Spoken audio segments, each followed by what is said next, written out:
I adore you. I adore you. Oh my God. Oh my God. And I love you. And I love you. With all my heart. With all my heart. I offer you. I offer you. All my actions. All my actions. Of this day. Of this day. Help me to be.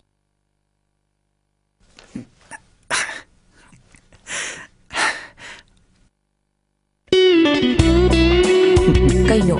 Haudu mariko. Thado ba? Thado mi. Hey ge ba? As.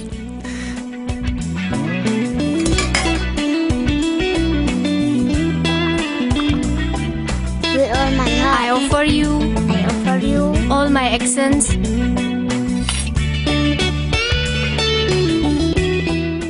Say. Thank you.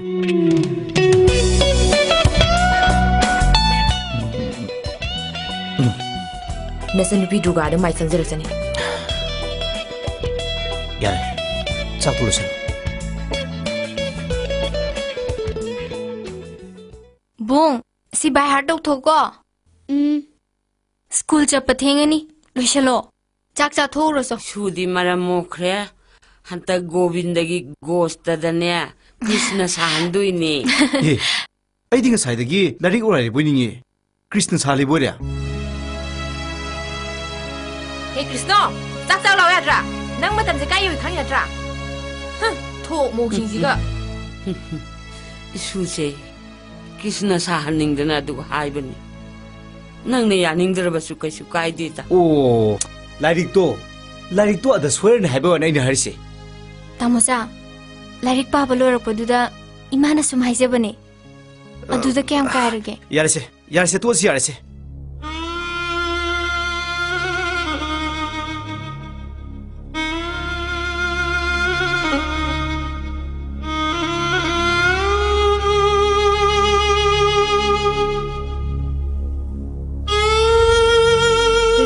Baby leitro. Laiye. Thogle.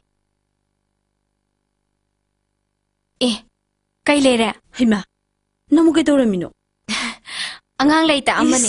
Marami mo ina, hayeng, masasimba kayam hay dauri ko. As, kay haydoy no, sasarayo. Ako masule. Adam sorry do. Hey, dabinod ka, ako'y gido ka nakakamam sila. Ay siya thokre. Soy ni ko. As, mutkam te yaw tida. As, kay no, pungam nang labani. Yaroy ko, ay di yaroy hay sini. Ay sa lagi, lambi to insang pan. Kauran ko, soy ni ba?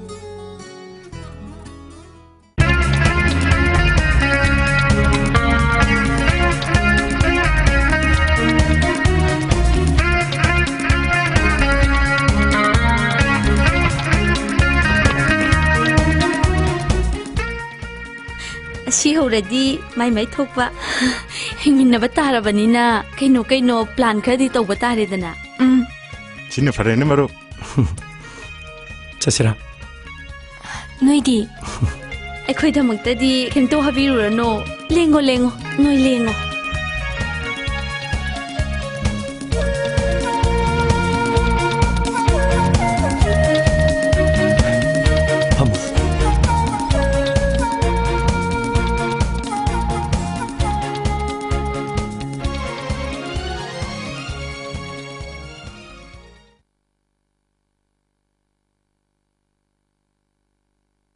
Se.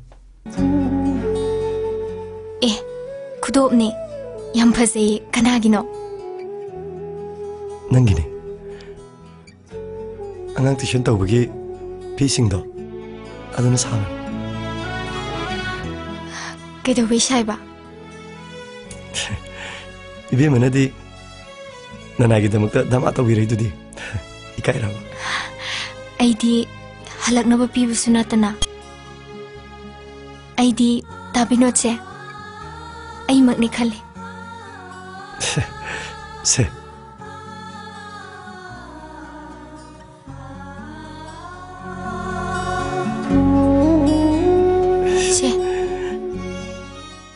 Kaino? Pamdra ba? Pami. Paisalo nang. As.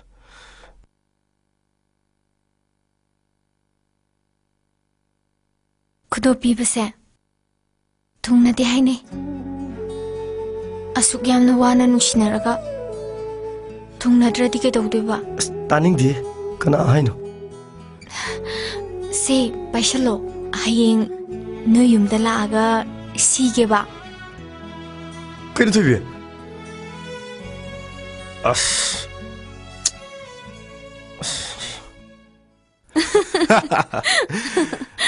No बाजू याइने ꯑꯩꯈꯣꯏꯗꯤ ꯌꯥꯝ ꯀꯨꯏꯅꯗꯤꯌꯦ ꯑꯩꯈꯣꯏ ꯕꯥꯅ ꯂꯣꯟꯅ ꯅꯨꯡꯁꯤꯅꯗꯧ ꯁꯔꯨꯛ ꯐꯣꯡꯅ ꯅꯨꯡꯁꯤꯅꯧ ꯍꯥꯏꯌꯦ 시리 ꯍꯥꯏꯌꯣ 하잉 아쿠니 루홍아 마뚱다 아한바 펑잡을 샤도 그리 마밍 톤지 ꯍꯩꯃꯥ ꯌꯥꯏꯌꯦ ꯑꯗꯨ ꯈꯟꯅꯍꯧꯕ ꯐꯩꯅꯦ 누파 오이부다디 아이게 밍 하나 러우르 톰부다 암니네 알렉스 시리 알렉스 시리 에 아싱노 파저리네 드디 파저도 ꯐꯖꯩ ꯌꯥꯝ ꯃꯤꯅꯤꯡꯐꯨꯜ ꯑꯣꯏꯌꯦ 아스 아두니니 ꯑꯗꯣ ꯅꯨꯄꯤ ꯑꯣꯏꯇꯥꯔꯗꯤ ꯑꯩꯒꯤ ꯃꯤꯡꯅ ꯍꯥꯟ ꯇꯥꯔꯦꯗꯅ 에 던져나 놈 던져 시리 알렉스 레이레 치아까 치아까 very good now 얌 퍼지 어디디 그리 왠지게 아이디 필름 스타र 어이하닝이 아스 로이레 빗기띠 그래도 비틱도이노 미 덕터 인지니어 신디 얌 타이트 어이 이사도 와닝디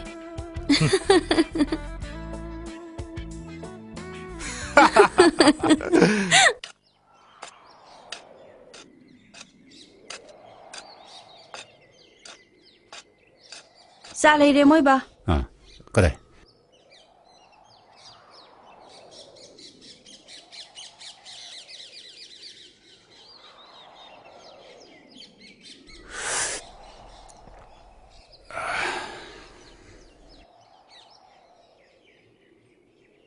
넘기디. 아이디 그야 당능데다.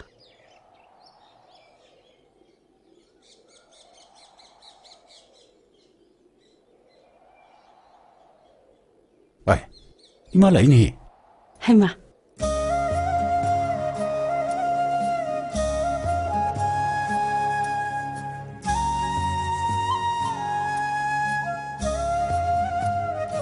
이마. 누사 마락시다. 나코이 우닝드나 라이바.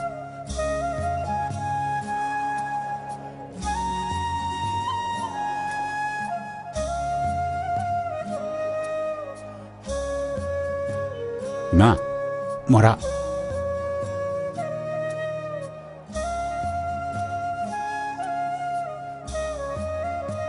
이마.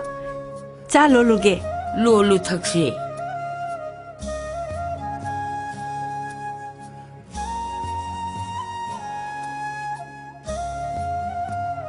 나한디 이마이 공도 누가이티 하이다이네. 이마디 아나바가 짱포테다 nga saibune rasamni du makuksi edaine adugi laibani adubu yam chapdi phatti ima 이마. 아이 कैसे तौद्रेदा. फरे. ibo halla nangsina thau tawro lao ibani wari sarusi lao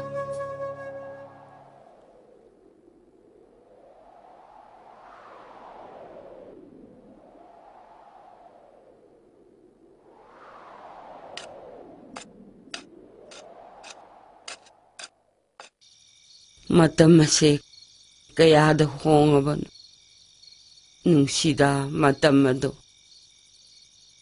napabung na thambiramba manju naraba yimjaududa icha singa pulap punna leiminaba amung phanglaroido ima nungai ko matamdo aikoi mayam tumpakta sinduna ima na kaithen halakpa ngaibado wara kharabanida icha chauraga nungaini khanduna imagi thauna hankidi icha singidamak iru yang tekpa makai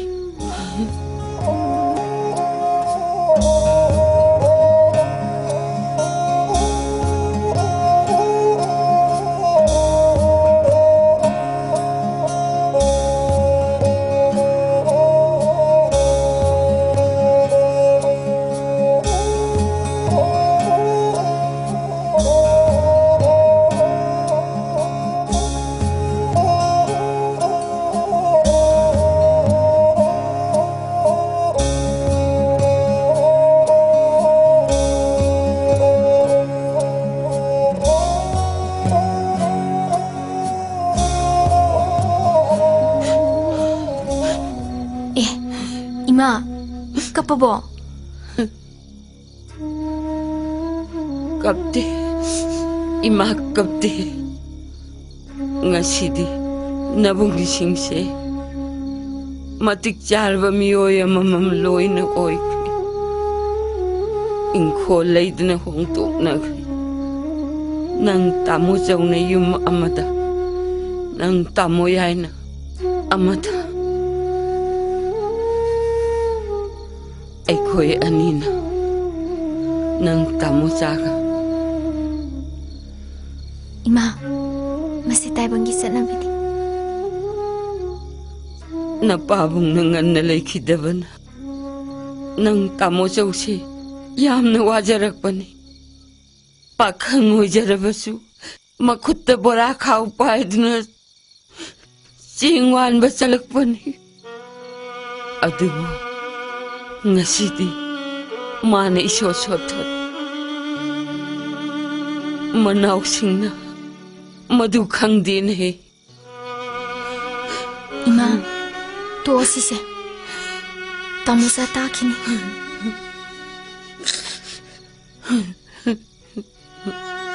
mama बुद्धि मचन बुद्धि मागी नुपीने Hailea आजने like मा से तो से तुम न बताओ से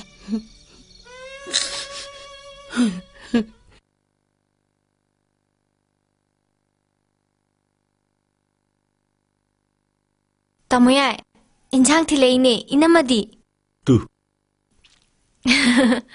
नंग हिंजांग थिलेइरो मसा पानबिरो सानिंग बकुइरबनी मोरोक साना नंगन मोरोक असाबा पामबसी पामीद को इबेमा मोरोक साबगी नखोइगी तमोयाइगने खटनाबना कै हिंजांग नो पोरोंग थोंगमुने नमा बिटकती इहे सैता आइदी यासे अकनब चिकनिंगबना नोइ ननमदी गानु दौना नुंग फावो Saibo साइदबो योलबनी इबेमा Hey, so. 인상도 부설었어.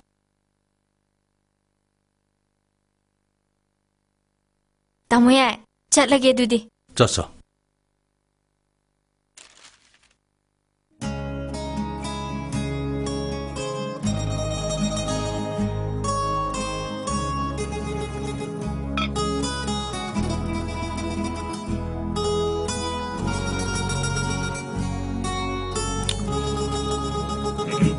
sia ibai die kai de lekha noi bai di silong de lei chao nang tamo chauga tamo yage yaurabadi ima amukka hena nuai jagadaban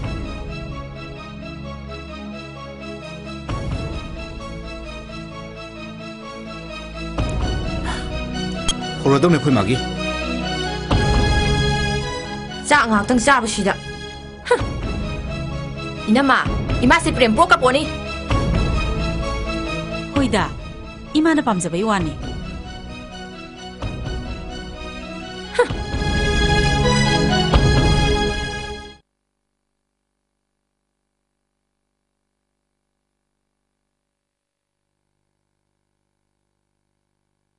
nangangang natrabani yam khandaba matam moirabani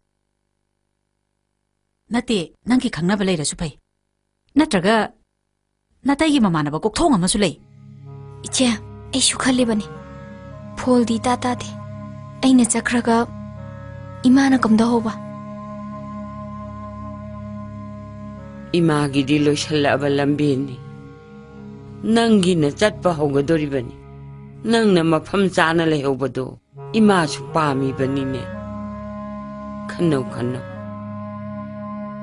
इमाना कलिंगै सिदने नंगी थबकसे मफम अमदी खंगोब फै आइदी नंगी दमकता खनबदने अहिंगमता तुम्बा याद्रबने इचे आई मग लेना enum मसिंगना तौरिबा मोंगसिदने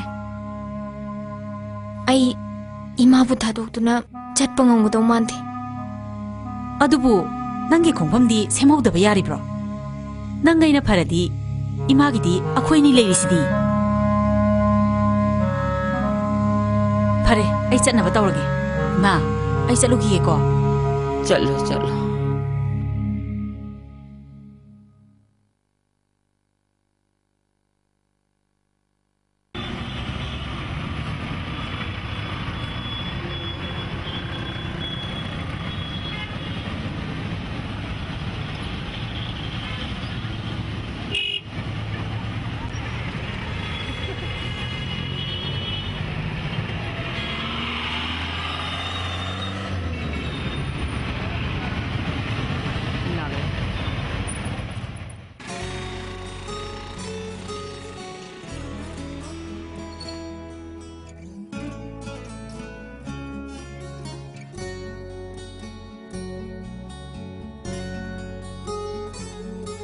yam pakse yam phaje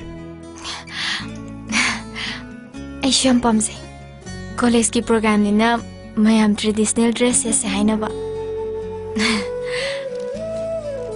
se stizu taklam ni nin ta khangau dra khangau de ima di khangau e ima na bagi ne harame othoi kai jaga da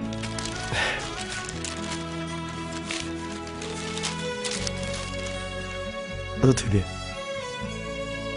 ai shi kai haga da mukhandre emisi lo shalak pasu sahi ani phare plan tlete nang future gi khalo tu ada uri basing sang se amma to era basu masu amamam oina uhale ibani gi punsi su machu mani aduna huji huji ki thamoi gi maron aduga hingbaga di yam khene ye adu arsu nang di nuksiba khangda bane as sum khana bai wani ba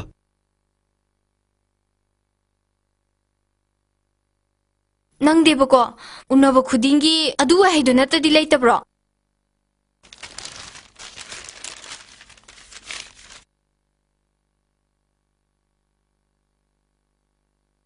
Thubi aina matik saba mi oram labade nangsu noklang madabane aina laira masa oirubane na nangsu kap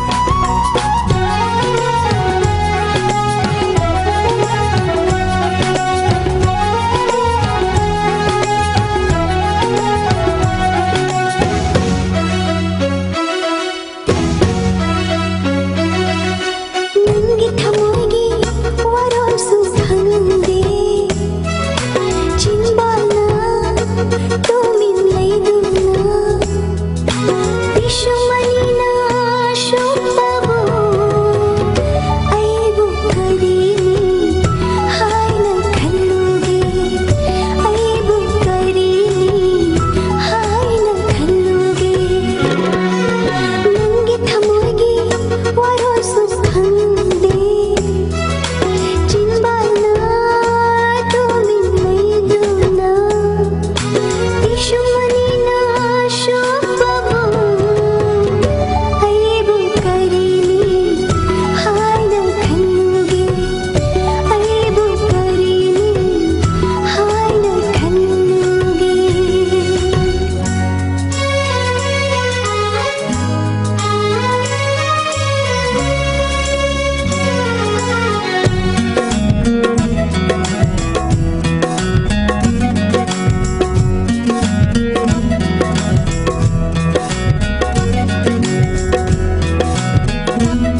그러게.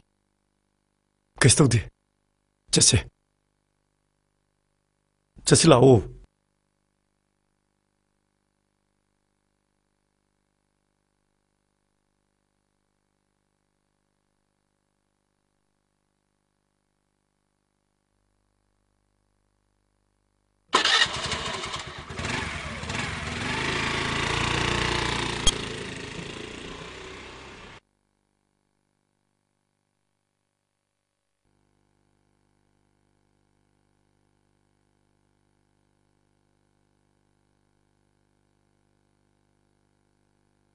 Du yema, ako'y duga hale.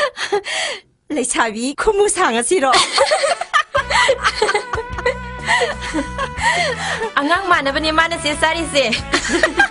Fazadro, leisabi ni kaina arwar mamangi heng mana dana. Oh, lapuna maku koko ga no halle haibudune. Isima, nang simo thong na jalan hai ke da.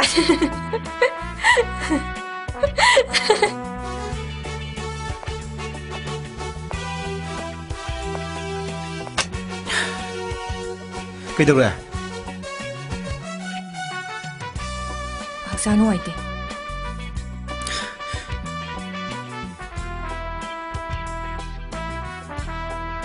그대로게 ngân 할래 누나. 토이비디. 한 개다 싹 상대라 까이돔 레랑하니. 마싱아세. 워럭도 디아로더리. 그대로게 하베네. 넌그 자민이 누파도 거라노. 응. 그라노. 난 그라노 커브로. 쿵 하비네. 이웃이 또 살아드나.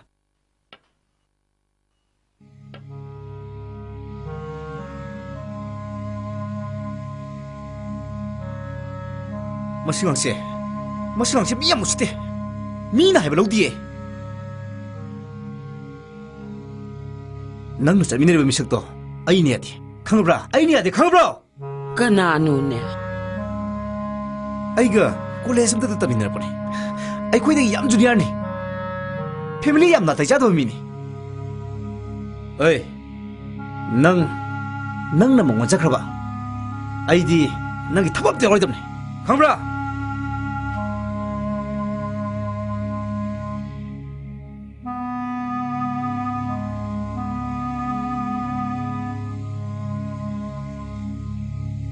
Cái đâu đấy? Nó khơi tao một sao một sao ra Krishna.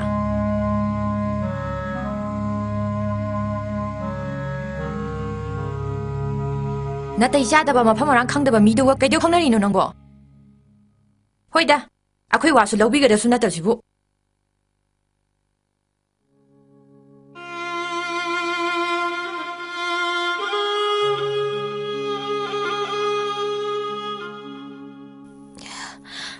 Ma. ꯄꯪꯐꯠ-ꯐꯠꯇꯕꯗꯤ ꯅꯠꯇꯦ ꯃꯔꯥꯏꯕꯛ ꯂꯩꯇꯗꯅ ꯍꯧꯖꯤꯛ ꯐꯥꯎꯕ ꯊꯕꯛ ꯐꯪꯗꯗꯅ ꯂꯩꯕꯅꯤ ꯌꯨꯝꯗ ꯑꯉꯥꯡ ꯈꯔ ꯇꯨꯏꯁꯟ ꯇꯧꯏ ꯀꯣꯂꯦꯖꯇ ꯇꯥꯃꯣꯆꯥꯒ ꯅꯨꯡꯉꯥꯏꯅꯗꯕ ꯈꯔ ꯂꯩꯔꯝꯒꯅꯤ Pare 이마 하이기 능기 다모자나네 능부 파는닝드나 하이버 오이런거니 라오 라오 라오 짝자 토르시 라오 ꯑꯗꯨꯕꯨ ꯐꯅꯃꯛ ꯑꯣꯏꯗꯨꯅꯁꯨ ꯇꯥꯃꯣꯆꯥꯅ ꯑꯩꯉꯣꯟꯗ ꯑꯗꯨꯃꯥꯏꯅ ꯍꯥꯏꯕꯗꯤ ꯈꯔ ꯍꯦꯟꯃꯜꯂꯤ ꯑꯩ ꯈꯪꯉꯤ ꯏꯃꯥ ꯇꯥꯃꯣꯆꯥꯅ ꯑꯩꯒꯤꯗꯃꯛꯇ ꯀꯔꯤꯁꯨ ꯇꯧꯅꯤꯡꯗꯦ ꯍꯥꯏꯕ ꯃꯗꯨꯒꯤ ꯋꯥꯃꯥꯡ ꯌꯥꯟꯕꯅꯦ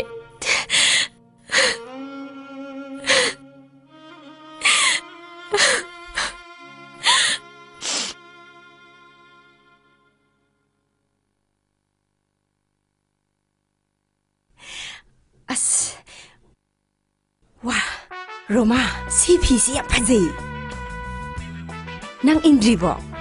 암도 와이게 바시, 야 파지. ꯑꯩ ꯁꯪꯒꯥꯗ꯭ꯔꯤꯌꯦ 하, 이제마 ꯅꯪꯒꯤꯁꯦ ꯈꯤꯇꯪ ꯁꯦꯝꯅꯤꯡꯉꯦ ꯈꯤꯇꯪ ꯃꯣꯗꯔꯟ ꯑꯣꯏꯍꯟꯅꯤꯡꯕ ꯍꯥꯏꯇꯥꯔꯦ 까마이 셈되바.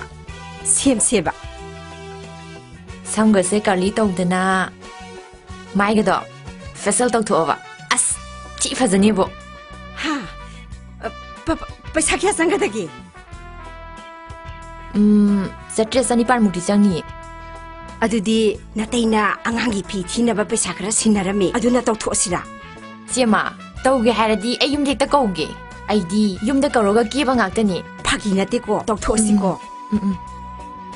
ꯑꯁ 이마 이나옥수 레르미나 이마기 hinjang 타나바니고 이제 이마도 인장 비자닝다나 텔루와 너희기서 뽀래 있니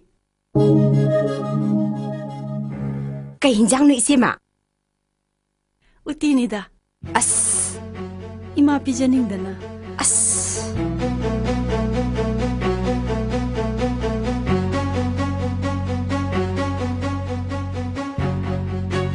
아이디 사랭 아랭가 얼바이 능오리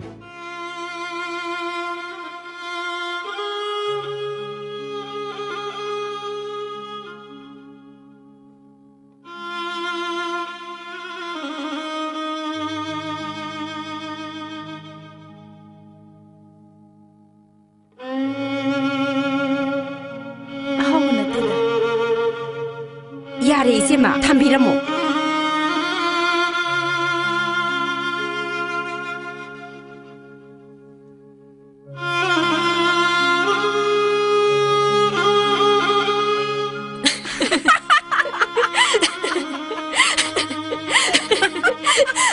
구주지가 스카이블루가 인사하다나 아띠야데 꽉 빠이바 만들어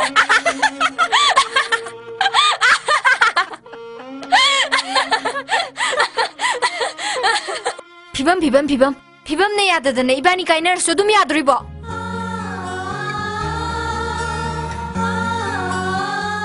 ꯑꯩꯁꯨ ꯈꯜꯂꯤꯕꯅꯦ ꯑꯩꯒꯤ ꯑꯄꯥꯝꯕꯅ ꯅꯪꯕꯨ ꯋꯥꯍꯟꯕꯅ ꯐꯔꯤꯕ꯭ꯔꯥ ꯅꯠꯇ꯭ꯔꯒ ꯅꯪꯅ ꯌꯥꯏꯐꯕ ꯑꯣꯏꯈꯤꯕꯅ ꯐꯔꯤꯕ꯭ꯔꯥ ꯑꯩꯁꯨ ꯗꯤꯁꯤꯖꯟ ꯄꯤꯕ ꯉꯝꯗ ꯇꯧꯔꯤꯅꯦ 트레이닝 ꯀꯩꯗꯧꯉꯩꯗꯤ ꯍꯧꯗꯣꯏꯅꯣ Date 25 ꯍꯧꯗꯣꯏꯅꯦ ꯄꯨꯂꯤꯁꯁꯤꯡꯁꯦ ꯃꯤꯅ ꯐꯖꯅ ꯉꯥꯡꯅꯗꯕꯅꯤ ꯅꯪ ꯑꯗꯨꯗꯤ ꯑꯣꯏꯍꯟꯒꯅꯨꯀꯣ ꯍꯣꯏꯗꯦ ꯅꯪꯅ ꯌꯥꯗꯦꯅ ꯍꯦꯛꯇ ꯍꯥꯏꯔ ꯂꯣꯏꯔꯦ ꯀꯩꯅꯣꯅꯦ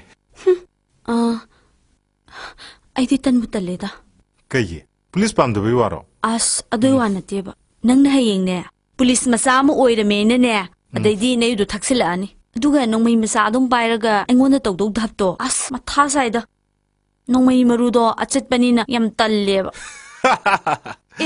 ꯒ꯭ꯌꯥꯟꯗꯤ ꯇꯥꯔꯦꯅꯦ ꯁꯦ 이마나 깔링ꯉꯩ ꯑꯩꯒꯤ ꯊꯕꯛ ꯂꯣꯏꯁꯟꯕ ꯄꯥꯝꯃꯤ 이마나 ꯁꯣꯟꯈ꯭ꯔꯕꯗꯤ ꯑꯩ ꯌꯨꯝ ꯄꯥꯜꯂꯔꯣꯏ ꯈꯜꯂꯤ ꯉꯁꯤ ꯑꯩꯅ ꯍꯥꯏꯔꯤꯁꯦ ꯅꯪꯅ ꯌꯥꯕꯤꯗ꯭ꯔꯕ ꯑꯩꯕꯨ ꯑꯃꯨꯛ ꯎꯅꯅꯕ ꯍꯣꯠꯅꯔꯛꯀꯅꯨ ꯊꯣꯏꯕꯤ ꯊꯣꯏꯕꯤ ꯊꯣꯏꯕꯤ ꯃꯔꯨꯞ ꯀꯩꯗꯧꯔꯒꯦ ꯃꯔꯨꯞ ꯀꯩ ꯄ꯭ꯔꯣꯕ꯭ꯂꯦꯝ ꯂꯩꯔꯒꯦ ꯀꯣꯟꯅ ꯍꯥꯏꯒꯦ ꯗꯥꯕꯤꯅꯣꯅ ꯅꯨꯄꯥ ꯊꯣꯛꯇꯕꯩ ꯇꯧꯔꯤ ꯑꯣꯏꯔꯝꯅꯤ ꯅꯪ ꯀꯔꯤ ꯄꯥꯂꯣꯡ ꯊꯥꯖꯤꯜꯂꯛꯇꯅ ꯀꯩꯅꯣ ꯍꯥꯏ ꯆꯠꯂꯣ ꯑꯥꯗ ꯊꯣꯏꯕꯤ ꯉꯥꯏꯈꯣꯕ ꯇꯞꯊꯛꯄ ꯊꯣꯏꯕꯤ ꯉꯥꯏꯈꯣꯔꯒ ꯉꯥꯏꯈꯣꯕ ꯀꯩ ꯁꯥꯎꯔꯤꯅꯣ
Hello. 낭부. 아이부 강비들어보. 낭 비쇼바노. 이마! Hey, 라릭 빠오.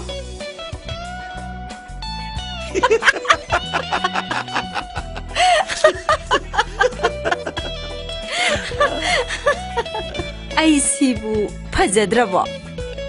하요 세바 아묵다 하요. 파세, 얌 파세. 비나타, 카말라, 만다다기 수랑나히. 아이수 게라바디 로마나 깨수 헬라모이다. No. 낭나 얌 사티나 헬레. 아셈바기로.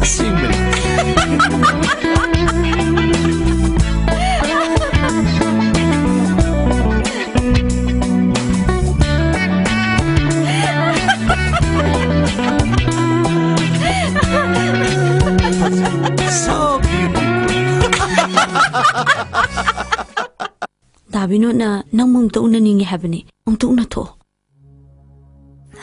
아이슈 칼리바네. 아로이 보이나 아묵tung 운하게 하이나. 아이기 시티싱도 마기 마팜다 가나팜 강다나 레이데 시로. 앵원다 khara pithokpiro hayo. 아이슈 이마 호이 이치 호이나 하이버도 인크라게 시리.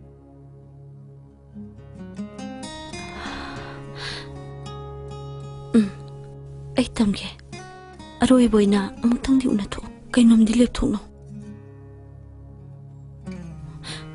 ꯑꯩ ꯆꯠꯂꯦꯀꯣ ꯆꯠꯂꯦ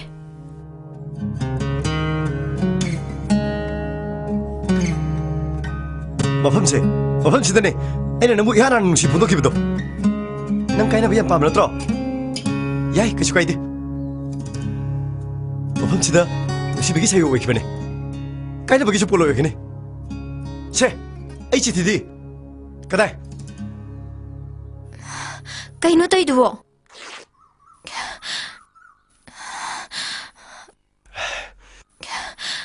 ꯑꯩꯁꯦ ꯃꯇꯤꯛ ꯆꯥꯗꯕ ꯃꯤꯅꯤ ꯅꯨꯡꯁꯤꯕꯁꯦ ꯐꯥꯒꯤꯅꯦ ꯑꯣꯏꯗꯕꯅꯦ ꯄꯨꯝꯅꯃꯛ ꯃꯤꯅꯝꯕꯅꯦ ꯀꯩꯅꯣ ꯇꯧꯏꯗꯨꯕꯣ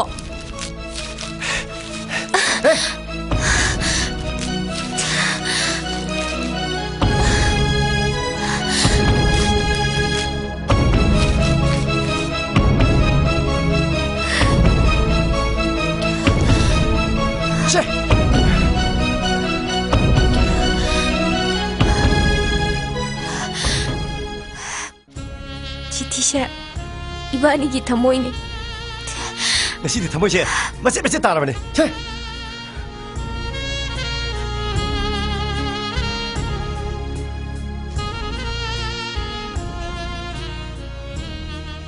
ꯀꯩꯗꯧꯔꯒꯦ ꯃꯔꯨꯞ ꯊꯣꯏꯕꯤ ꯀꯩꯗꯧꯔꯒꯦ ꯀꯩꯅꯣ ꯇꯧꯔꯤꯁꯤꯕꯣ ꯄꯨꯡꯆꯥꯏ ꯆꯈꯥꯏꯗꯅ ꯁꯦ ꯍꯥꯞꯆꯤꯜꯂꯣ kaisu de ꯆꯠꯁꯤ ꯂꯥꯎꯁꯦ ꯅꯨꯡꯁꯤꯗ꯭ꯔ ꯌꯦꯡꯉꯨꯅꯦ ꯄꯤꯔꯤ ꯂꯥꯛꯎ. ꯄꯤꯔꯤ ꯅꯥꯁꯤ ꯂꯧꯗꯅ ꯂꯥꯛꯎꯕ. ꯍꯧꯗꯣꯡ ꯂꯧꯒꯦ ꯍꯥꯏꯔꯝꯃꯤ ꯂꯥꯎ ꯁꯦ ꯆꯠꯁꯤ ꯂꯥꯎ ꯍꯧꯒꯠꯂꯣ ꯍꯧꯒꯠꯂꯣ ꯆꯠꯁꯤ ꯂꯥꯎ ꯂꯥꯎ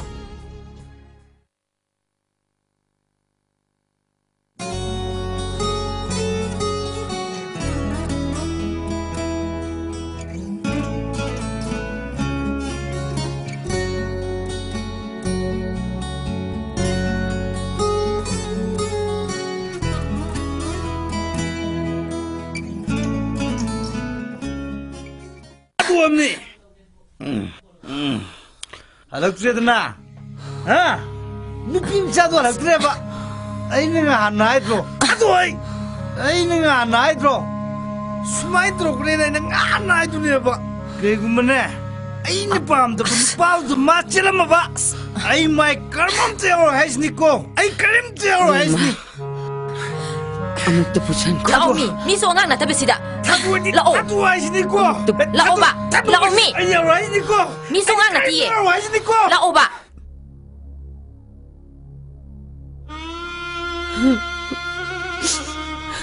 이베마 낭보가 다이들 레이버기 이마 아잉지 까름네 레연지 너무세 ngalhaningkredako.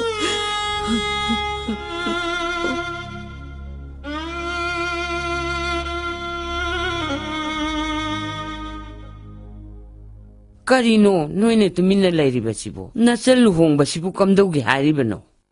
Samusu sauribani haiduna wangangnaba yade.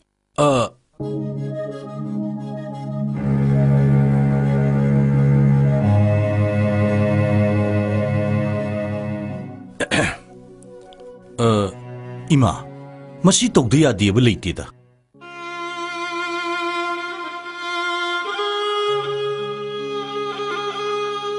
야, 이마. 따모쪽노부 거리 하이게. 한나 숨 빵신나드는 레이라가. 난 따모쪽디. 나 코이기다막다 와단달라이. 아두기수 마탁다. 마자니 마판다 레이베시나. 와바나 프라프라 하이. 이마, 망원다디 하이닝데. 캉드레다 이마. 아이, 나타이 미샤사도 만드레. Pare pare.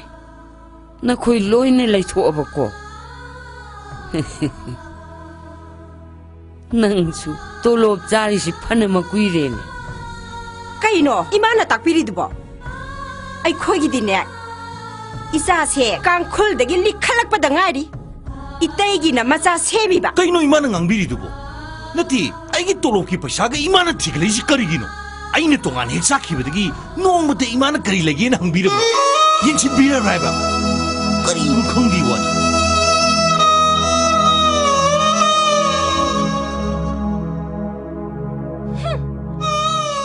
Ya ima. Pare pare. Nang na pira basu ima lauraro. Icha ningondi. Icha na tabarane ya ima. Ima. Lauyo laga honga. Nakoy kanamtagi mating lauro. Nakoy na ngasi mi mamam oidna lepi basi. Nasala sige mating saong na yaw kraponi. Nakoy gi honabada. Set pa saba di laira dana. Mahay pawa mapung pa na tambang amjagi trabay dyan. Ichagi demang. Mama Ailey. Mama Ailey. Mama Ailey. Ima chatle. Ima chatle. Ima! Lauyon ba di aroy ko? Paisa, paisa, paisa. Noong nga din numita po paisa. Hayang siramdagi matandare. Sana mitain may mo tatsama sa pilising siya ni ini ko. Nokcha ningdra. Marandi laitana sangom sa pusu saning basari na.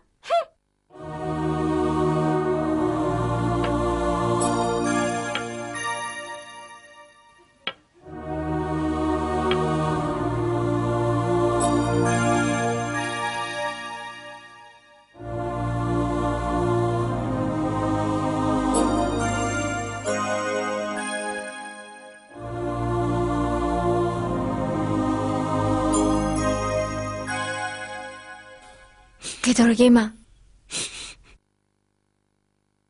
Karish tauti. Aina kanada su kashu hairu no hairaga. Ay luhong aro ima.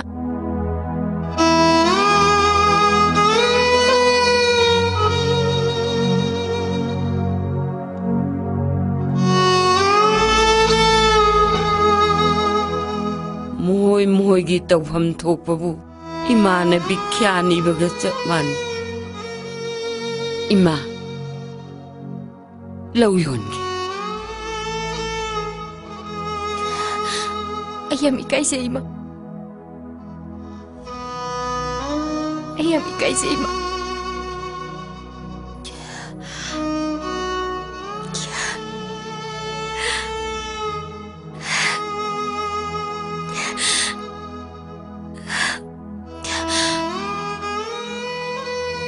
이마.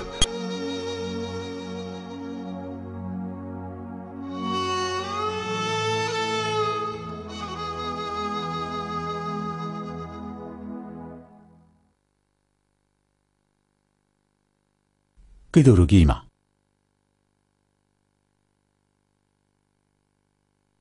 ꯀꯩꯗꯧꯔꯒꯦ ꯊꯣꯏꯕꯤ?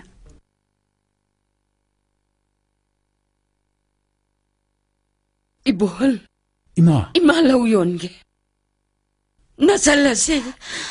루홍다봐야 되네, 이보헐, 루홍다봐야 되네. 따무죠. 이마나 아이들 야비르노. 이로그로. 이로그로 따무죠. ꯑꯩ ꯈꯔ ꯊꯦꯡꯈ꯭ꯔ ꯃꯥꯜꯂꯦ ꯏꯃꯥ ꯑꯩ ꯂꯩꯔꯤꯁꯤꯗꯤ ꯑꯩꯅ ꯍꯤꯡꯂꯤꯕꯁꯤ ꯏꯃꯥ ꯑꯃꯗꯤ ꯏꯆꯜꯁꯤꯡꯒꯤꯗꯃꯛꯇꯅꯤꯅꯦ ꯏꯃꯥ 이보헐, 낭기 와야도 이마 빌레. 낭따나 와호라니네, 이보헐. 라우연시고. Hey, tabra. Ay salamage. Tibige pa masingdo karino kanaw. Ay saleko. 이보헐, 낭나 타오리바도 이마 빰데, 이마 빰데.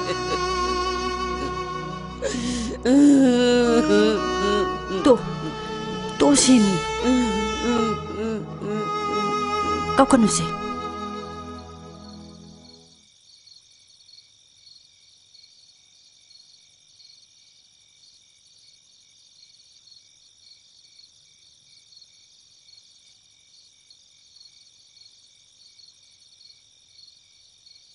पैसाबो फंबिरब्रो? खरेदी पीरे.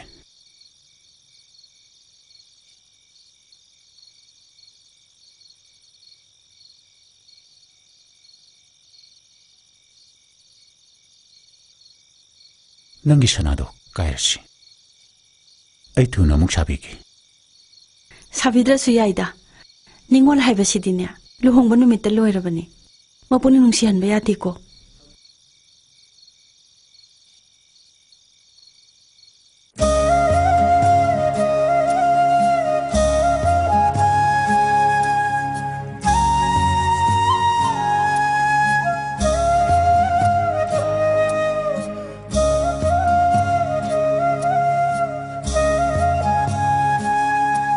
मचुगिदी लोइन फजैये मा फजदरने फजै फजै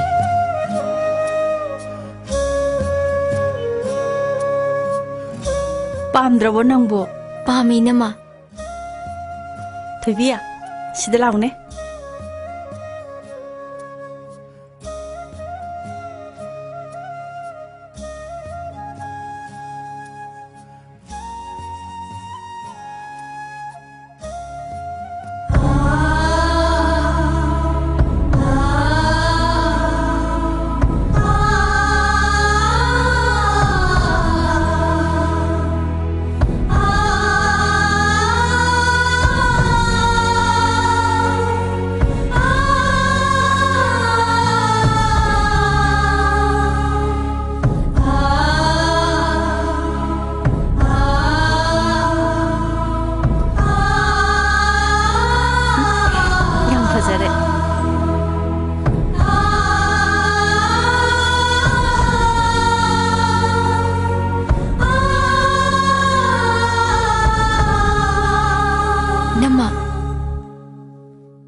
राशमनी यारो यारो इमोगी पोत सोकप यारो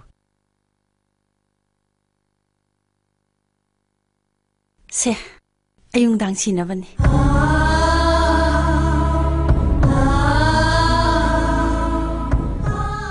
इमोदी अचौब इपाक्तगी लाकपनिना अचौब वाखन खल अदुबु मधु यादीन हे राशमनी लौसलु नंगी सना सिंधु लौसलुने राशमनी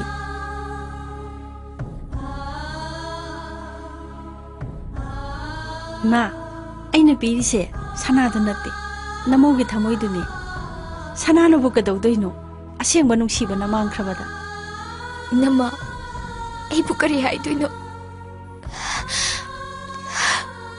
राशमनी इमा माइतीरे इमागी थमोइबु इमौना जोई तौखरे नंग नुंगाइरा खोको लाइगुरुगी सेवा तौको इनमा 이만큼만 비어이자게고 거이수. 이나마 이제수 닝골니나 잣그래. 아이수 쌀라니 이마세 그래 사원만이 거의 갈린 가타비가누 거 이나마. 아이수 마파마 시다 마우 오이자라고수 이밤다디 닝곤니 ꯅꯪꯉꯣꯟꯗ ꯐꯥꯎꯔꯤꯕ ꯆꯩꯅꯥꯗꯣ ꯑꯩꯁꯨ ꯈꯪꯉꯦ. ꯀꯩꯅꯣ ꯃꯌꯥꯝ ꯂꯣꯏ ꯀꯞ ꯂꯩꯔꯤꯁꯤꯕꯣ? ꯆꯥꯛꯁꯤ ꯑꯩ ꯍꯣꯠꯅꯔꯣ ꯍꯥꯏꯕ꯭ꯔꯣ?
Magi Bema.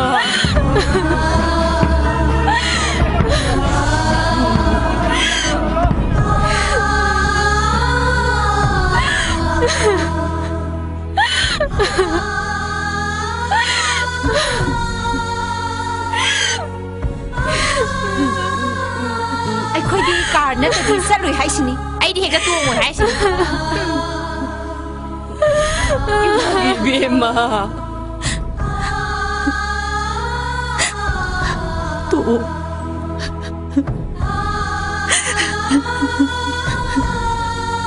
Imagi Bema. 오시마. Imagi Bema.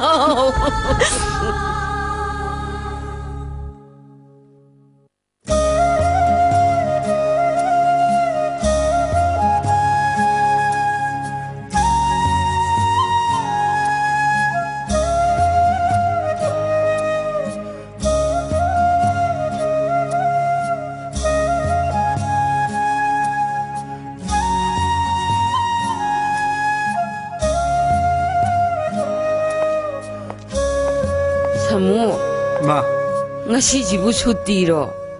mani ma. Imase hek sonkibadagine mapan thoktaba kuire. Aduna imana ne Govinda khoramba chatningeba. Nangi gari duda imabu khara pubiyuba. Ma ai thapang leida. Khoi thoi bigara kaino rickshaw da kok chalo kaidaro kya?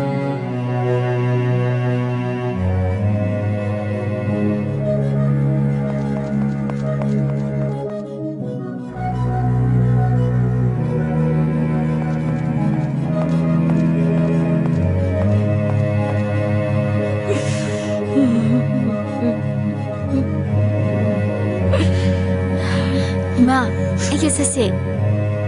Adugi nateda. Matam madu nungsireida. Govinda jigi jagoi rasta. Imana makok singkibadu.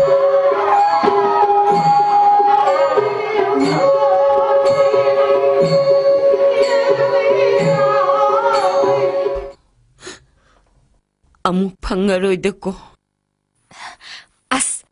Nini aku di picnic chutney. Yam nungai ni dudi. Ima ai thapang leida.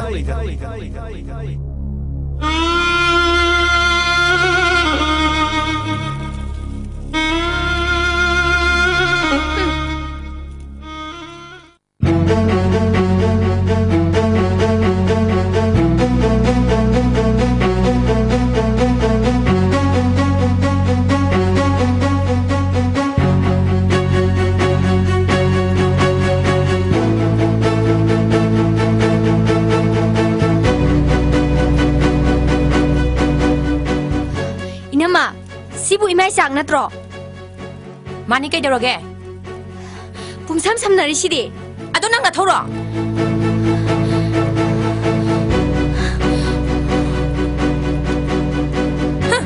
Dun sidi bi sidi.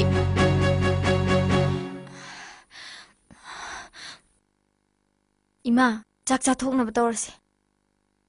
Thoibi, imay sa ko pamamane. Ai phi amani sugadaba lei. Oi be ma ngamjadre.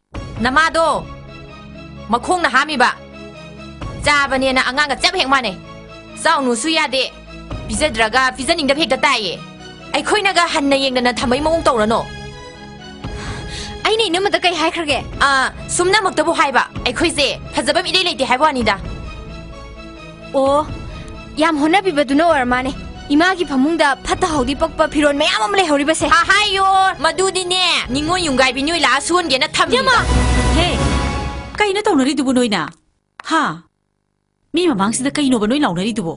Ho ima ki fi suram de na khana ba horami ba inama. Nang su nong phadok la aga nana badat mai hai dudi nang su la li dana. Je, ai kem ta hai bana. Hoi bi ma, oi de kiri ni mirai hat. Ai budi mirai hane mirai hat. Inama dauna ai di tamuza ki son thang oi die. Nang ko nang si. Isingam nai ko na.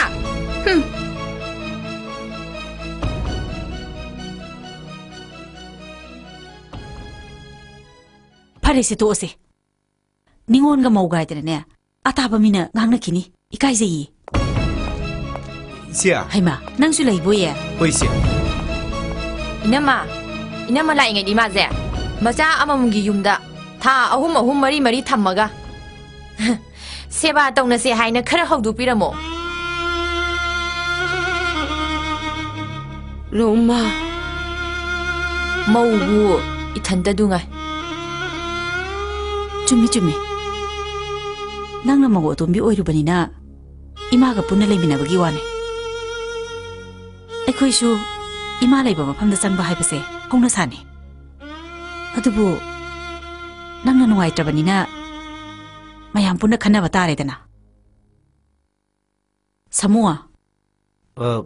Isia. Nang di kari khalia. Aisu phare khali je. Aikhoina seba tawse imazi pian ramale. Samu. Hey, nangi phi dubu. Yarani. Lao.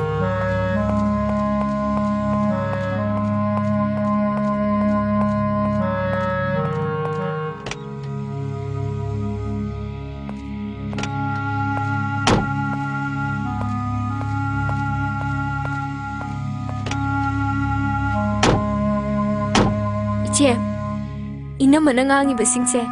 Ai am pendi. Machil mokpa momam changi maribu mane hekta khudum chanbe yabrane mari sibu ina mane hekta thadat be yabrane Tumi layu ne nangbo kakano ningona ne mapam na pita hai dabane nabung sing se waraga nang nungai gadro ai khoi ne wara nang la matamda nabung sing se natana kanam ta leiru yi Ma, to si, to oba.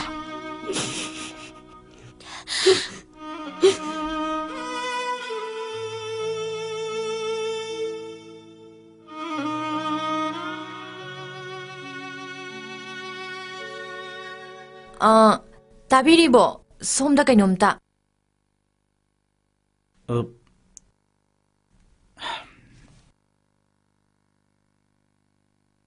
Kaino. Ko haudo. Haudo na biya to ini.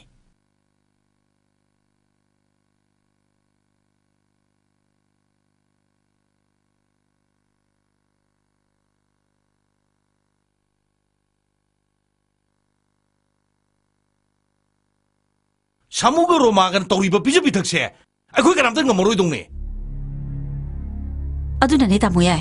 Ima se aini yumda pujakrake haijari base. Shamu, nang di kari khalli. Aige pambadi haran haja kretam cho.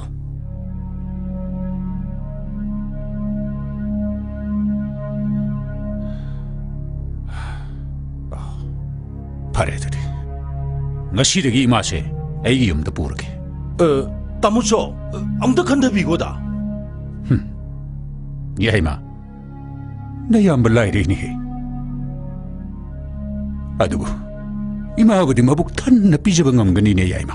에라, 따모수기도 밥 자그래다. 아이니 이마부 세바 동닝도 따라해봐. 파래, 이마세 애기다 하나 탐자라게.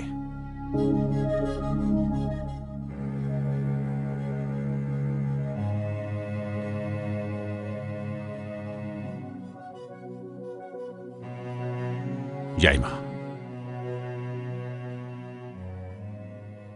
낭내 이마기 세바다고 방접하디. 쌍나 설가 까버니네. 따모야, 이마세 로나 까빠드네. 쪽타라버네. 이놈아, 이마나 로나 까빠 하리시부. 이놈아나 붓동너 락라가 로나 잉비리보. 나트라가 이마나 이놈아나 로나 따미로. 헤, 마두다 낭이나 토가리래. 이마나 까빠디 낭주 감범 토이나. 오, 아이코이디 강자다바도. 까리 강자니야. 헤, 하누비, 토로라. 이몽다 나 실레이도가 이노. 나 짜누비나 강이제 따울라오네 헤. 마치. 헤, 로마. kaya tani yong ni nang na sida pham lai kai gi no nang kapra hai lo lao ba lao ni la o hai raga la o hai raga la o hai raga la o hai ba la o hai raga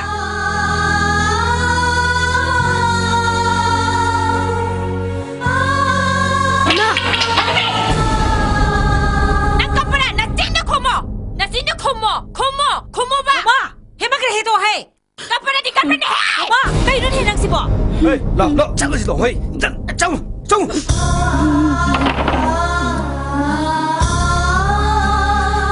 ma ima Pele ai pele sama yang puksa bagi mai ai pang ai hindi ba Aida sijagarage ai buloksin biro ha govinda mo ai buloksin biro nanda hingga pa ai hingga pa ma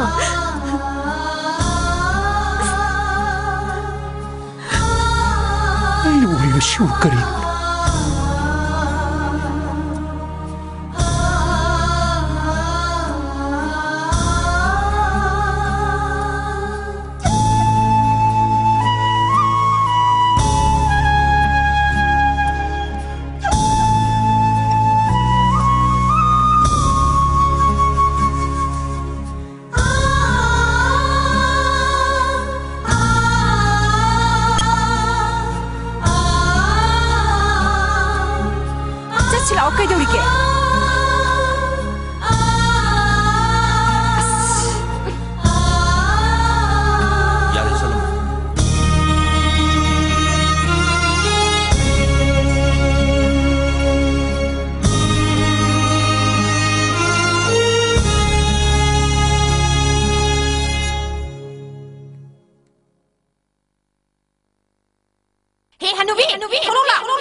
Ima.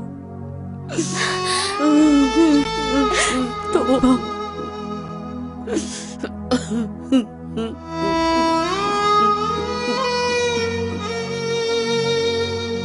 Ui bima ngamzadre. Jabanina angaga japek mane. Zaunu suyade. Isedraga bizaninda phikatai.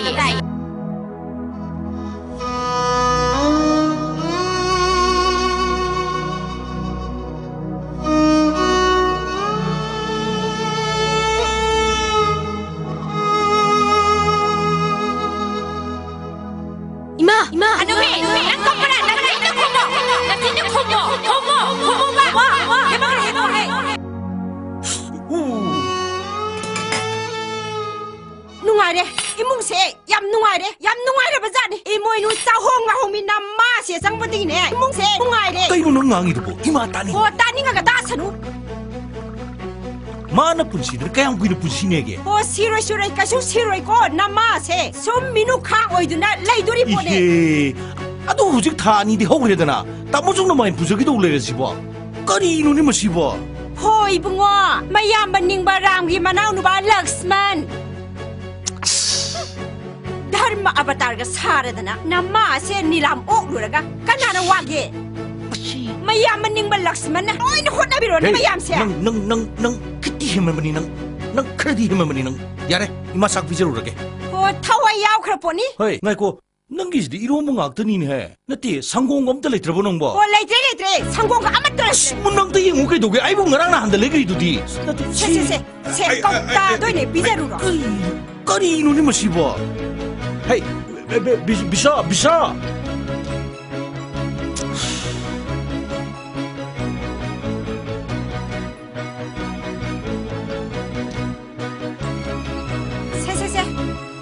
싹 시들레 이래세.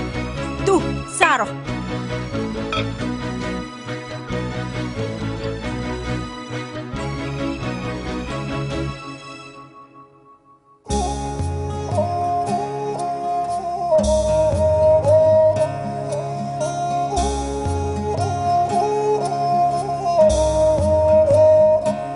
아이고 짝시 짜르게 흰게들 에이 짝시 에이 짝시 짜르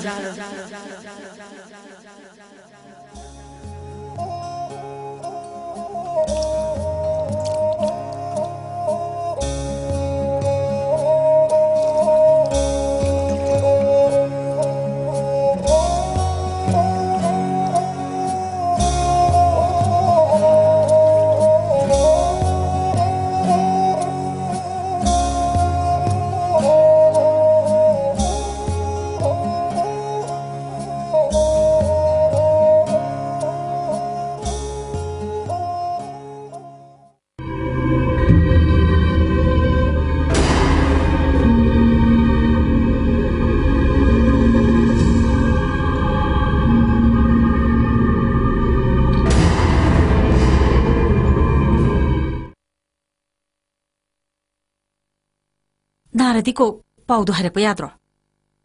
Kaino taisibo. Kuidrimi. Lekagi mi laktanadi lauruine. Aidine sungya yaro haisini. Ngai ko da biso, ngai ko 해버니 내미는 거. Yaroida. Kaino ina magisibo akoy daga signali zalo. Haijadi bema. Ai tani sida puksengse. 비서. Arawa midine leipam japam khangga pone. Kaino inamana haidubo. Inamana haidudi akoina laure shinine. 에라, 또기 와 나띠다. Ho pihe kanaradine pungningse samnagadaba. 비서. Kariya. Kari sulay taba sembam khara dugi damakta. Mabunga magi bamangda. Mawo mana phi kalhan ba haibase oi thokta bane. Ina mana khajadragane. Senjik duru asakase. Yaine, yaye. Kaisa kena lupa mengasap pido. 야래 비서 야래. 또 시kai 도르게는 뭐. Ina magi lupa manga segai batu siktana kadine. Wasak na baya ponte. Sengkok siktuna ne. Bagawat kita bai dure ne. Sana macam lupa macam tulasi macam tatane ne wasak na tama. Ai koi na lale. Ai koi ke haksang ta sen me papa. Ina mana lale. Ina mana papa. Nang loi selo ne ha. Nang loi selo ne beba. Ai koi sibu na khagi angang dong na. Isma. Ai koi bab loi ta ne. Nyama, ina mana koi sanggo pam de habase. Ai koi bab loi ta za ni. Kaya da no ne ma si ngang sem ma se. Ina ma, si ma de khangbiyo. Ima lai ni ba khai di ne. Ina mana phana lak tong dura sene. Adom jangi ne hari sini. Oh, mai hoi ne ikai dradi kanani ikai duri ge. Tamoyai. Akoise nangi nasani ko. Tamoyai gi mangmagtadani ko taurise. Ma.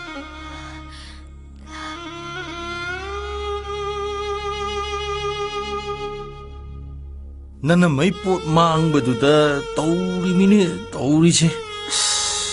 강드레다 이 하이범 강드레다.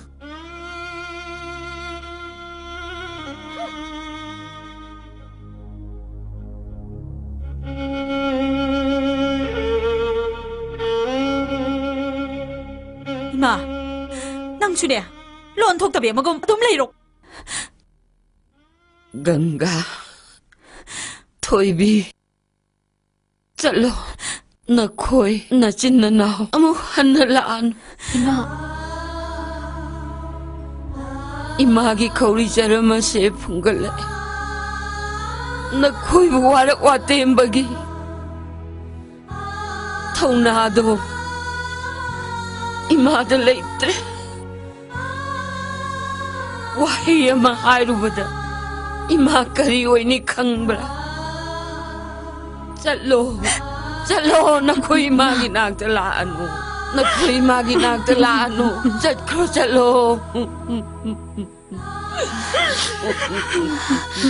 मा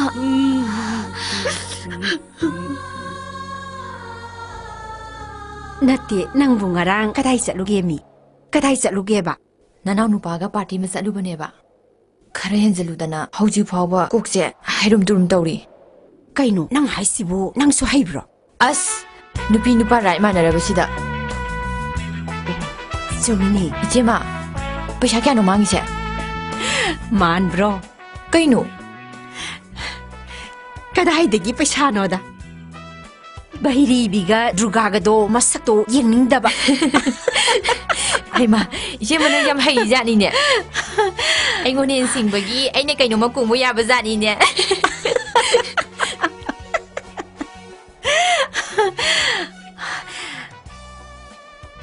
ai di nangi ngarangi do taste tawningi awi kiro adudi ijema chicken oina tawrase ai khoi saje adudi ai khoi gi hanubi dudi as alu ma ko nga lore khabai bun ga dabsu nata dubu natai di khangan ba yade ko pangano athakpana athakpai manam khangdabane hoida kaisu kaide da ijema nangje as wonderful ne ai nangbu thagali ijema wari yam leijani ibemo liudana libiuro lao li ki lao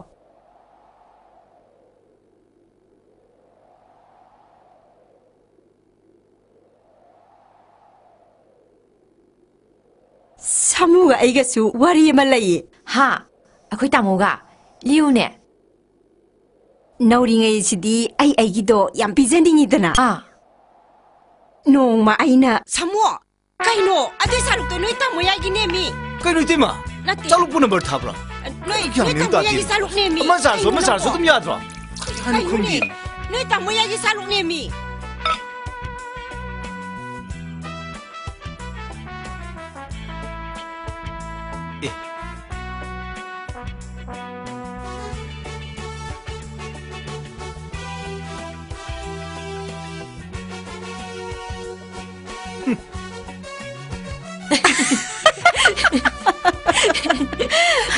yaine amadi konna libirage adudagi tongan sare ninka tamme adu ijema horendi itegi tenko to nakun pian hapso samuga onagradi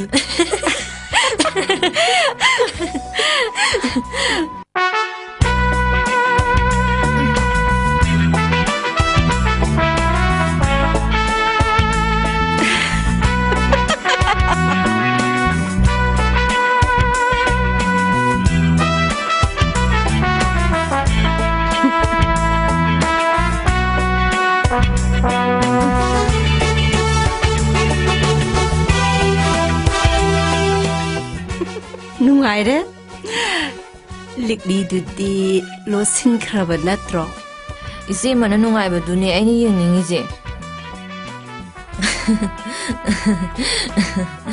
libu wow I torodana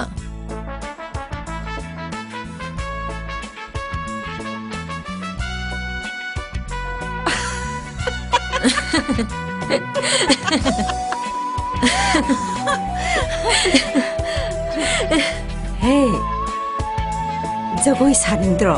Ha, jagoi. Lao. Hogalo. Oke, mama jagoi sabi yang gila. Ya ini yang musine.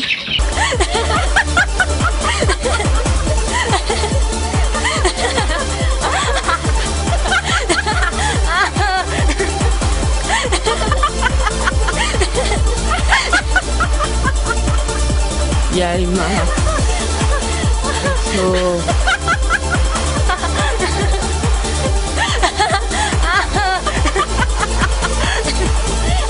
이싱 가직도 탁게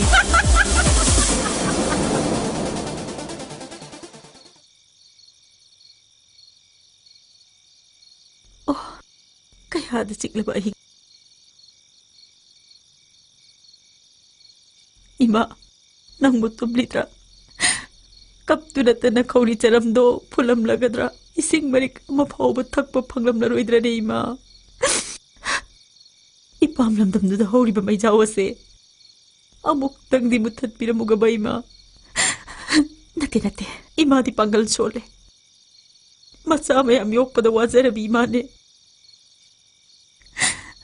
Mutkani ima ki sangay da hori ba may jaw. Kalak yung tibagi lang la tadat kani ikut magna. Ay ko yung sininaw sing amat to ay ba nung sibagi lang la amada. Pareng-ling doon na hukka niya ima gigagsamda.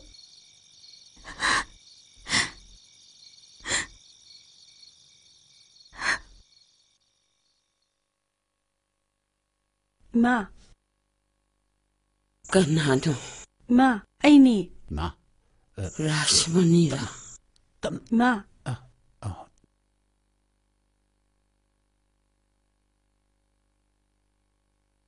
Nakuya ni di kay wala iba.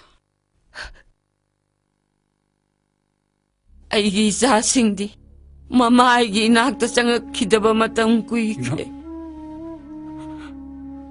So labi mama ay ginakta lakpa mo. Nakoy kariwala bagine.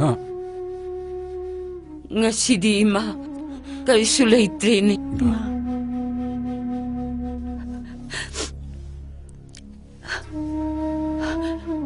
Karigino kapibadi. Nakoy mo. Kanana laksa kudum chan bayawra bagi. Ima da hayo. Ima.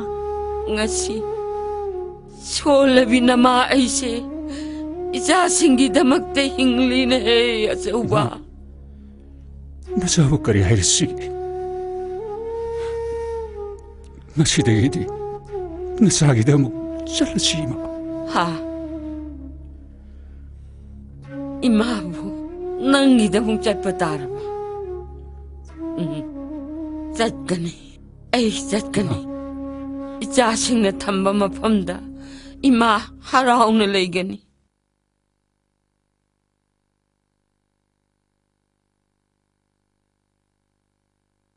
Adubo, ibohan, nga sidi, imagi kongse, taang na jat pangamdre na he.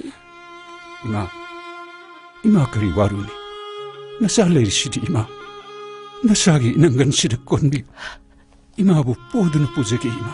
Ha, nang na ima bu pogadori ba, nang bu ay po bang gadran he at ba. Nangani. Nasaan nangani ma? Matamamadadi.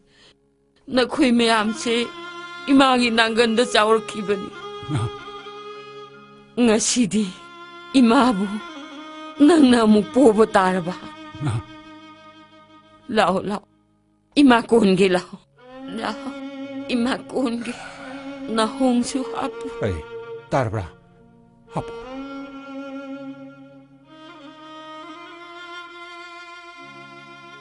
Nga sidi, nakoy na piingay gimatam do.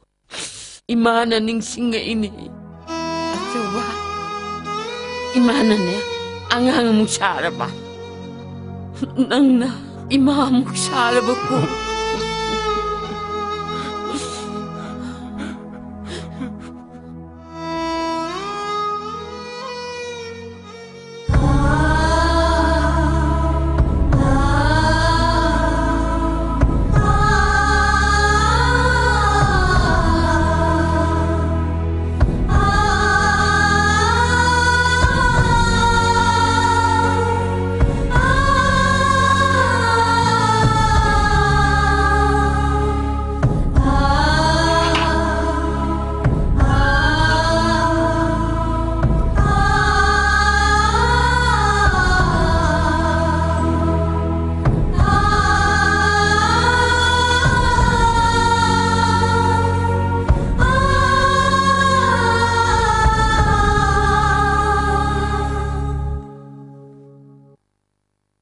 Nakoy na sinanaw singi apamba matungin. Ima, isa singi yung tong suna layruge ko. Ngasi, imagi asing ba yung pamlaytre? Yay ma, ima lagi ko. Ima.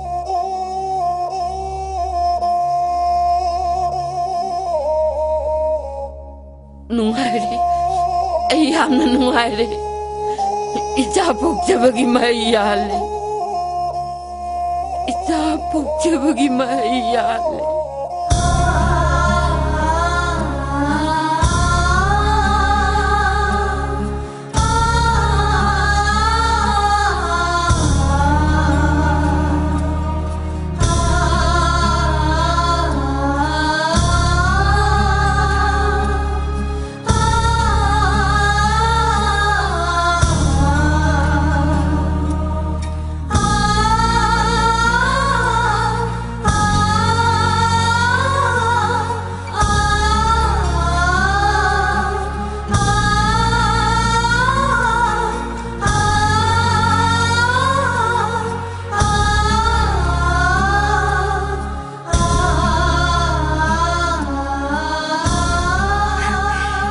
Lagi salam bana imoinu porega sepado mandra tamo.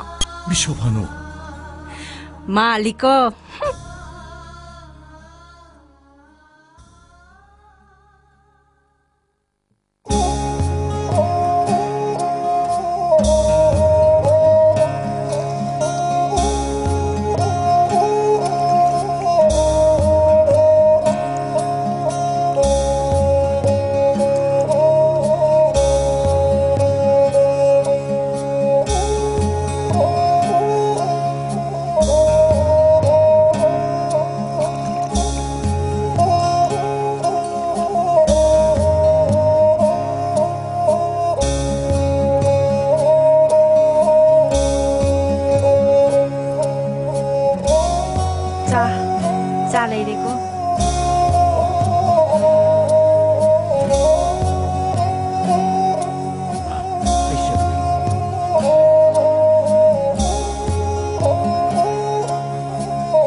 Kaygino ima, pangkapta ka pisibo. Ngasidi, imagi hakjang asi. Ishor na lawgadaba mali na heras mani.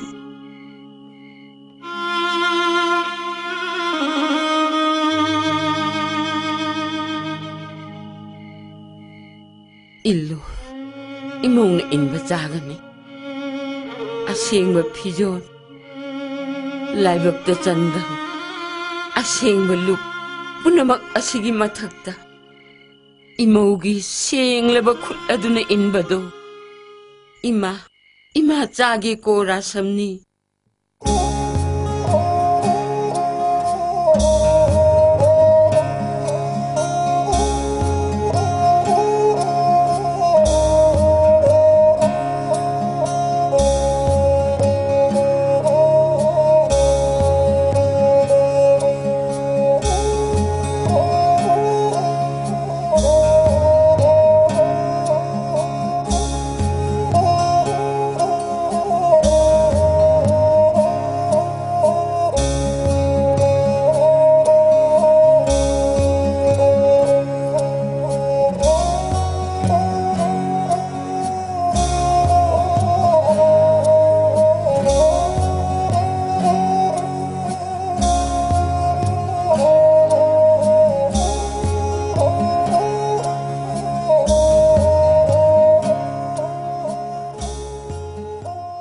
ꯏꯅꯝꯃ ꯑꯝꯇ ꯂꯥꯛꯑꯣ ꯑꯝꯇ ꯂꯥꯛꯈꯣꯕ ꯀꯩꯅꯣ ꯑꯝꯇ ꯐꯝꯃꯨꯅꯦ ꯀꯩꯗꯧꯔꯒꯦ ꯑꯁꯣꯝꯗ ꯑꯝꯇ ꯌꯦꯡꯉꯣ ꯀꯩꯅꯣ ꯌꯦꯡꯉꯣꯕꯀꯣ ꯀꯩꯅꯣ ꯒꯪꯒꯥ ꯑꯗꯨꯝ ꯁꯤꯌꯣꯕ ꯂꯧꯊꯣꯛꯑꯁꯤ ꯑꯗꯨꯝ ꯁꯤꯌꯨ ꯀꯩꯗꯧꯔꯒꯦ ꯂꯧꯊꯣꯛꯑꯁꯤ ꯁꯦ ꯄꯤꯔꯛꯀꯅꯣꯕ ꯑꯗꯨꯝ ꯁꯤꯖꯜꯂꯣꯕ ꯄꯤꯔꯛꯀꯅꯣꯕ ꯑꯗꯨꯝ ꯁꯤꯌꯣꯕ ꯂꯧꯊꯣꯛꯑꯃꯤ ꯉꯛꯁꯝꯗꯣ ꯏꯍꯥꯡ ꯍꯥꯡꯉꯦꯅ ꯇꯧꯕꯅꯤ ꯍꯥꯡꯖꯁꯅꯨ ꯁꯤ ꯂꯧꯊꯣꯛꯑꯁꯤ ꯑꯗꯨꯝ ꯁꯤꯌꯣꯕ ꯅꯨꯡꯉꯥꯏꯇꯦ ꯁꯤ ꯂꯧꯊꯣꯛꯑꯁꯤ 이나마기 라만디 pun치시마기 싱방아 마로이다바네 lamanggi waradine ai sungu ngomoro adum hain khanno se lawtho adum siyoba inamanasu akoi thoibi da pi ainasu inamada pibada kariya kaiba leigi yam fazaye yam paksaye masidi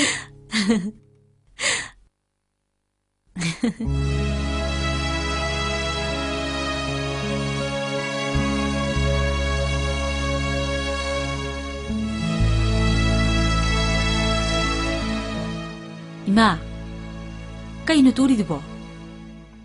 Imagi, jatra pungpong kuiralo. Imana ne, base owner takiba matam da kang na na. Sri Govinda jigi ni malase, montu sa liban.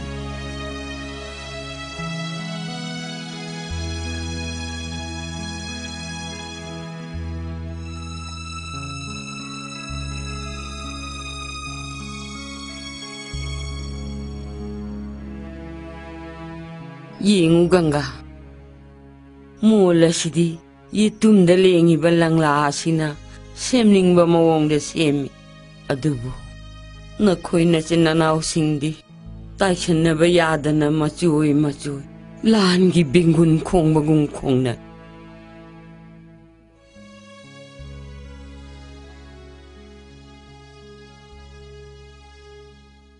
ima sukuiraro imagi mangda napabong na ay bulaw-bulaan.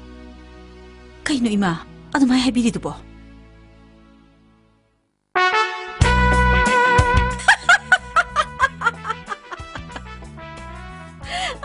Kulidushi, ngawdo. Bishop, nangi mahugsagi minogtudi halamdidna. Ha? Katsadra. Hey, katbiwa nati. Hanbi habiwa ni kayo. Hey, ngai kuni. Ganga dubu nga say nundang laki uida. Ima nare haiday niya. Ha? Ima ba? Eh, nang di samudra. Kaidong sa tuy ba? Kaidong sa tuy no? Bishop hanu. ꯅꯪꯁꯨ ꯈꯔꯗꯤ ꯐꯗꯣꯛꯄ ꯇꯝꯃꯨ ꯀꯩꯗꯧꯒꯦ ꯍꯣ ꯑꯩꯗꯤꯅꯦ ꯐꯠꯇꯕꯤꯅꯦ ꯅꯕꯦꯝꯃ ꯑꯩꯅꯅꯦ ꯀꯟꯕꯤꯔꯝꯗ꯭ꯔꯕꯗꯤꯅꯦ ꯄꯩꯁꯥꯒꯤ ꯀꯣꯝꯗ ꯄꯨꯠꯊꯗꯅꯅꯦ ꯅꯍꯥꯟꯅ ꯃꯄꯣꯅꯤ ꯍꯣ class 3-4 ꯇꯝꯃꯅꯤ ꯑꯣ ꯌꯥꯔꯦ ꯁꯦ ꯇꯣꯛꯑꯣꯁꯦ ꯀꯔꯤꯅꯣ ꯄꯉꯥꯡꯗ ꯉꯥꯡꯉꯤ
붕 tumhorobra tumkhre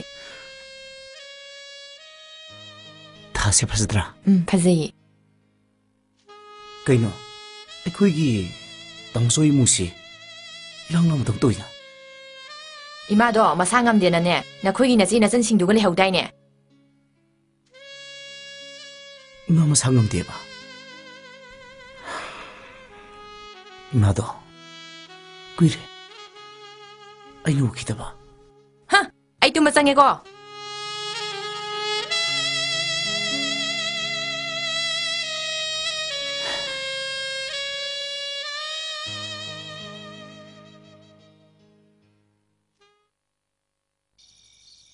이마, 이나옥신 꽁지로 하이브라.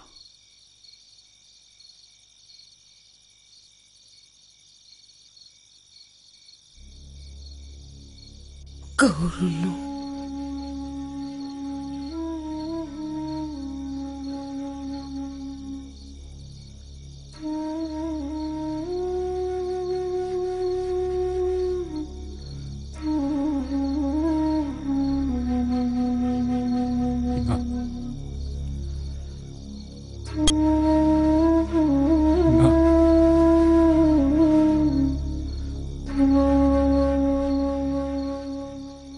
아저봐 이마 간바 야로이더리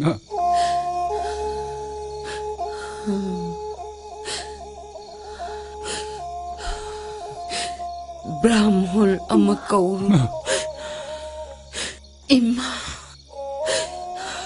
गोपाल सरसनाम तागे चलो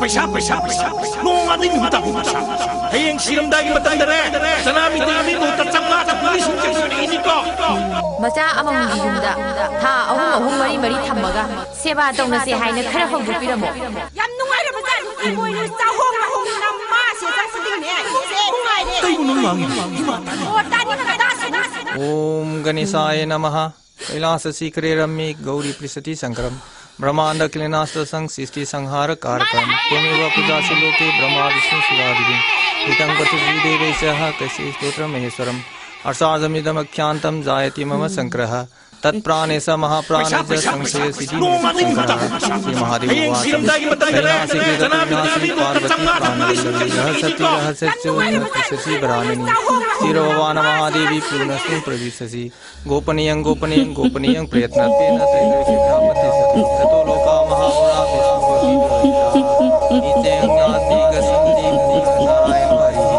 निरंजनो निराकारो अर्थानं वृंदावन विहाराय गोपालं मुरली आनंदधारी राधाय संसेव्यो शिवलिंगं पुण्यरूपकलां श्री कृष्ण सत्रो भगवान धरणी माता एवं प्रसिद्धनाथ पूजिका महादेवता ब्रह्मण व्यास देवो देवी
이마도 이때기다 레이키드라버니나 이마기 삼바디싱도 마코시 미행장 아니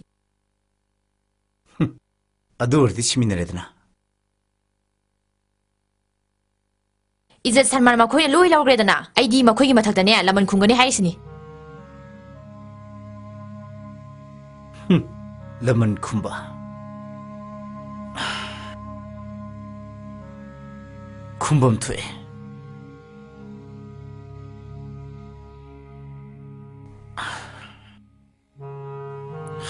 어두고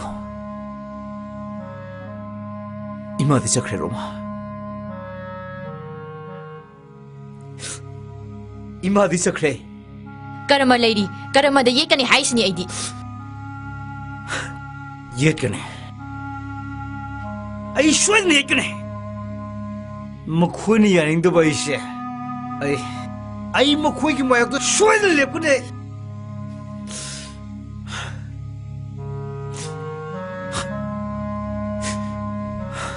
कर्मा मागे Karma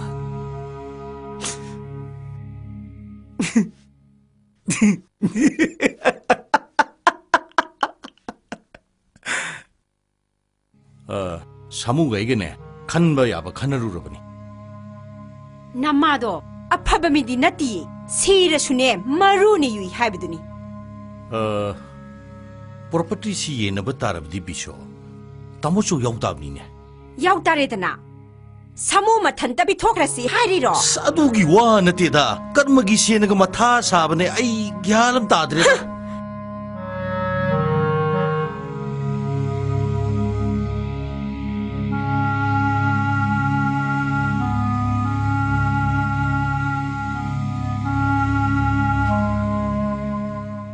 tạm chúng đi mà phủ gạt bani mà hấp tạm chúng đó hấp quái rồi hấp quái rồi tạm chúng đó xin lỗi hấp quái rồi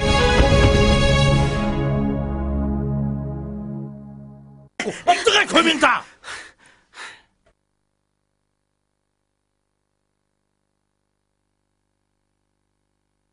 폴로 폴로 만나오게 그따 뭐야 만나 씹어 못 가니까 이게 폴로 이놈아 또 오세 Nagi saw ba ne? Sa! Mane! Ay di sane! Matupan mo sa! 미부 힝나 nga 팍팍게 tawbirene ahingbaji banina amuktang jongkhalakpada maimita kitang pankibabu waro biribu oire Ni mahi! Nang yaw ka no tukatay! Nang yaw mo pa sangsado da imaw mo sangi yata badagi nang na imaw mo ito pumaw ki banato! oi suna khoi gum lai lai su haita miga osina baje tukotsai 꼭 tumji he ho lai hei bi bi ma nang gi certificate tu dine mai thado ko ho mai thado ko taxi khasi su khang na bi mana ai di lai hei bi ni kai da Ganga फरेसे तो याइमा नखोइना पावने बसी करिनो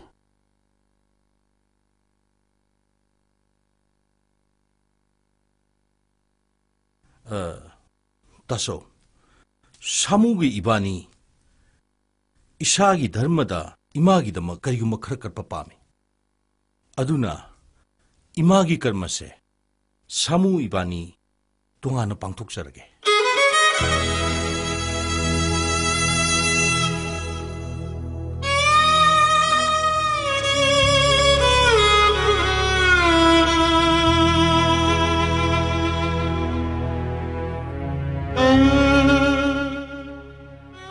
파레 파레